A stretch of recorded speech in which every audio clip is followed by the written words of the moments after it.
Vaatamata kõikidele Donald Trumpi valjuhäälsetele avaldustele olukorra kontrolli all hoidmise kohta Lähis-Idas, Iraani võimud töötasid välja salajase plaani sõja laiendamiseks USA ja Iisraeliga. Sellest teatab Wall Street Journal, viidates mitme Araabia riigi luureandmetele. Teherani peamine eesmärk on allikate sõnul põhjustada vastastele sellist kahju, mis igaveseks takistaks massiivsete rünnakute kordumist riigi territooriumil. Samal päeval kinnitas kõrgetasemeline Iraani ametnik avalikult ja otse, et Iraani juhtkond on tõepoolest valmis olukorda Hormuzi väinas ja kogu piirkonnas teravdama. Kui diplomaatia USA-ra lõpuks tulemusi ei too ja ekspertide hinnangul Teherani üleminekut kaitsepositsioonilt ründavamale lähenemisele.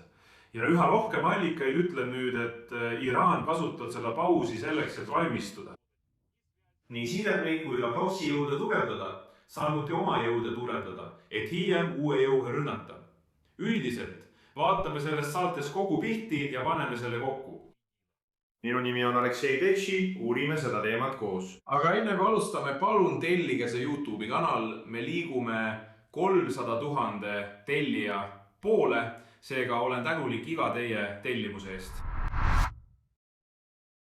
Niisiis, alustame sellest Iraani salajasest plaanist sõja laiendamiseks. Kohe ütlen ära, et ma loen kommentaarides väga tihti selliseid ihke. Inimesed arvavad, et see on vaimukas, kui nad kirjutavad, et mis salajane plaan see on või mis saladuslik plaan see on, kui sellest kõik räägivad. Aga meie räägime sellest juba mõnda aega hiljem. Selle raljatöötamise hetkel oli see tõesti salajane või konfidentsiaalne ja see, et ajakirjanikud kaevavad teie jaoks infot välja, mis muidu ei oleks kunagi päevavalgele tulnud. Selle eest peaksite hoopis tänama, mitte ütlema, et mis salajane plaan see siis on, mis te räägite. Mida ajavadki närvi sellised pargad inimesed. Vabandust, see oli väike kõrvalepõige kohe alguses. Läheme asja juurde. Wall Street Journali allikate andmetel andsid Iraani võimud islami revolutsiooni kaardiväele suurema kontrolli riigi regulaararmee üle. Ja relvajõudude võtmetähtsusel ametikohtadele määrati karastunud Iraani sõjaveteranid ning need, kes toetavad rünnakuil Araabia riikide vastu, kus asuvad Ameerika sõjaväebaasid. Samaliselt laiendab Iraan vastuluureoperatsioone ja kiirendab rakettide ning droonide tootmist. Nii hiljuti teatasid nad, et kiirendavad 15 000 kilomeetrise lennukaugusega ballistilise raketi arendamist. Võimalik edasise eskalatsiooni suund on diversiooni internetikaablite vastu Pärsia vahes ja poliitilise olukorra destabiliseerimine riikides, kus on šiitlikud kogukonnad. Need on Kuveit ja Bahrein. Nagu eelmises saates ütlesin, meenutas väga tugevalt Venemaa taktikat. Et nad tulevad väidetavalt Ukrainasse kaitsma venekeelseid, just kui neid seal kiusataks. Ja iraanlased võivad teha täpselt sama, väites, et šiitlike kogukondi kiusatakse Kuveidis ja Bahreinis. Seetõttu on nad valmis neid kaitsma. Wall Street Journali allikad ei välista isegi Iraani maismaaoperatsiooni Kuveidis. Samal ajal usuvad samade allikate andmetel Teheranis, et USA jõupingutused relvarahu saavutamiseks on suunatud vaid ülemaailmsele majandusele avalduva surve vähendamisele. Läbirääkimised ise võivad olla lihtsalt vahepausis enne uue sõjalise tegevuse hoogustumist. Kuid Iraanist kardetakse samal ajal ka omaenda eskalatsiooni tagajärgi. Valitsuse nõunikud tunnistavad, et vastasseisu järgmine etapp võib minna traditsioonilisest sõjast kaugemale ja hõlmata katseid tekitada sisemisi rahutusi, sarnaseid neile, mis toimusid jaanuari alguses majanduslike probleemide tõttu. Te mäletate neid proteste. Iisraeli väljaanne ainetel lisab Iraani plaani piirkondlikule võtmele konkreetseid detaile. Ja need andmetel asub ka islami revolutsiooni kaardiväe korpus ära suhtelist vaikelu, mille lõi memorandum, mis, tuletan meelde, allkirjastati selle aasta juunis. Et tihedamalt koordineerida tegevust liitlasrühmitustega kogu piirkonnas ja valmistada neid ette ulatuslikumateks rünnakuteks vajaduse korral. Vastavalt sellele saadeti nõunikud Iraaki, Jeemenisse ja Liibanoni, et arutada võimalikke operatsioone. Ja nüüd näitasid pealtkuulatud vestlused, et islami revolutsiooni kaardiväe korpuse komandörid käisid Jeemeni Huti kontrolli olevates piirkondades selleks, et koos Iraani toetatud Iraani relvarühmitustega planeerida tugevdatud vastasseisu Saudi Araabiale.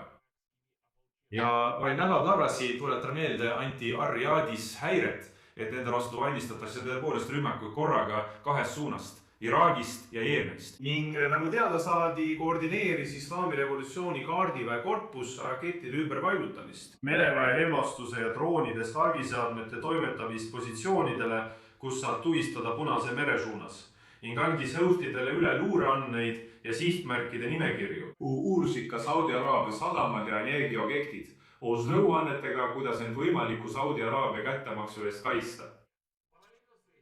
Paralleelselt teavikas Iraan nii avalike kui ka salajaste kanalite kaudu Pärsia lahe riike, et kui Ameerika Ühendriigid ründavad Iraani objekte, hävitatakse vastuseks nende enda energiarajatised. Iraani koondöörid läksid nii kaugele, et andsid oma Araabia kolleegidele üle sarnaseid potentsiaalsete sihtmärkide nimekirju, märkides ära: vaadake, kui USA meid ründab, siis teie riigis rünnatakse seda, seda ja seda. Iraan suunendas rünnakuid otse Ameerika Ühendriikide sõjaväelaste vastu. Siin kirjutab väljaanne, et Teheran üllatas Washingtoni, tulistades 5 ballistilist raketti Jordaania pihta konflikti vaibumise ajal. See rünnak toimus 2 nädalat pärast teist Iraani rünnakut Jordaanias, mis võttis 3 Ameerika sõjaväelase elu. Ja nagu väljaanne Innet teatab, kasvas Pärsia lahe riikide ametlikke mure, kui Iraani rünnakute ulatus suurenes ja rakeedid suutsid üha sagedamini läbida Ameerika õhutõrje. Täpsemalt tabati sihtmärke Jordaanias, Kuveidis ja Bahreinis. See tähendab, et sai selgeks, et Iraan võib kergesti Ameerika õhutõrjest mööda pääseda.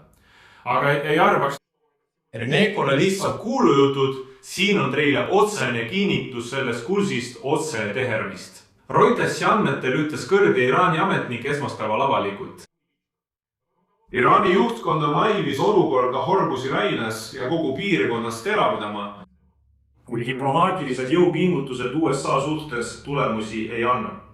Üks agentuur rõhutab eraldi, et see avaldus näitab Teherani üleminekut kaitsepositsioonilt ründavamale lähenemisele. See tähendab, et enam ei ole tegemist lihtsalt passiivse vastuse ähvardusega, vaid otsese valmisolekuga esimesena tegutseda.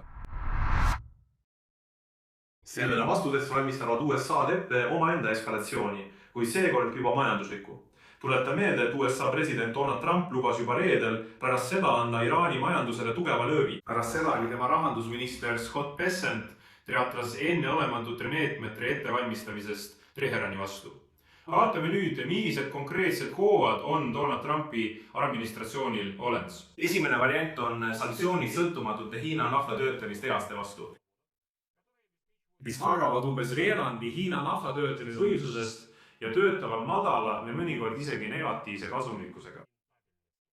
KPLR-i 2025 aasta andmetel ostab Peking üle 80% Iraani eeskolitavast naftast. Ja märkimisväärne osa neist tarnetest läheb just nende sõltumatute tehaste kaudu.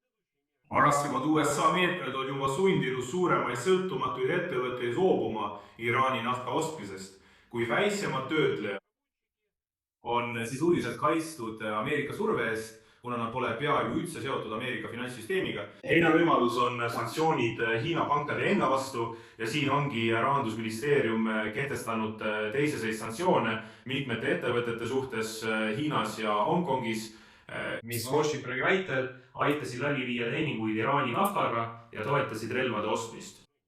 USA Rahandusministeerium hoiatas ka 2 suurt Hiina panka võimalike piiravate meetmete eest, kui pole neid seni sanktsioonide nimekirja lisanud, kuigi võib seda tulevikus teha.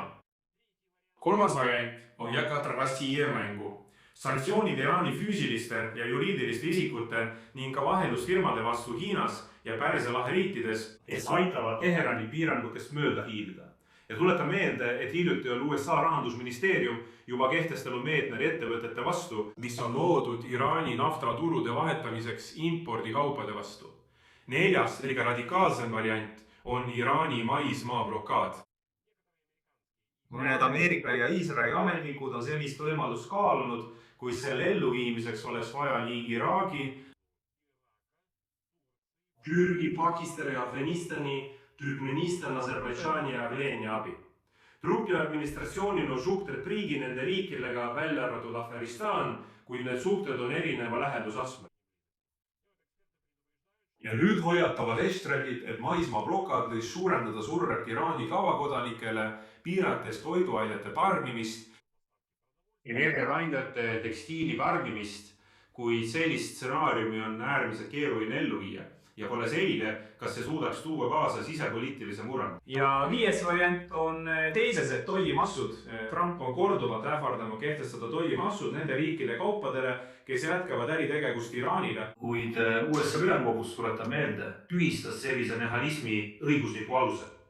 Siiski kiitis USA kongressi senat hiljuti heaks ulatusliku sanktsioonide seaduseelnõu Venemaa vastu, mis sisaldab ka uusi piiranguid Iraani vastu, andes Trumpile täiendavaid volitusi kaubanduspoliitikas. Teoreetiliselt saab nüüd rakenduda ka nende riikide suhtes, kes aitavad Teherani piiranguid mööda hiilida. Et mõista ulatust, alates Trumpi teise ametiaja algusest on sanktsioonide alla sattunud juba üle 1000 iraanlase, samuti laevad ja lennukid. Kokkuvõte. Mõlemad pooled valmistuvad praegu ilmselgelt eskalatsiooniks, lihtsalt iga riik valmistub omamoodi. Samal ajal kui Teheranis valmistatakse salaja ette sõjalist infrastruktuuri konflikti uueks, veelgi hävitavamaks faasiks, valmistab Washington ette majanduslikule survele üleminekut 5 suunas korraga. Alates sanktsioonidest Hiina naftatöötlemistehaste vastu kuni teoreetilise maismaa blokaadini Iraani suhtes. Tekib olukord, kus mõlemad pooled valmistavad paralleelselt järgmiseks eskalatsiooniks. Iraan sõjaliselt, USA majanduslikult ning formaalselt kehtiv vaherahu jääb lihtsalt pausiks, mida nagu Teheran ise tunnistab, mõlemad pooled kasutavad selleks, et valmistuda selleks, mis saab, kui diplomaatia läbi kukub. Siin teen pausi, kirjutage oma arvamus ja järeldused selle video kommentaaridesse, tellige kanal, vajutage kellukesele ja ärge unustage videole like panna. Sellega on kõik, hoolitsege enda eest, kõike head!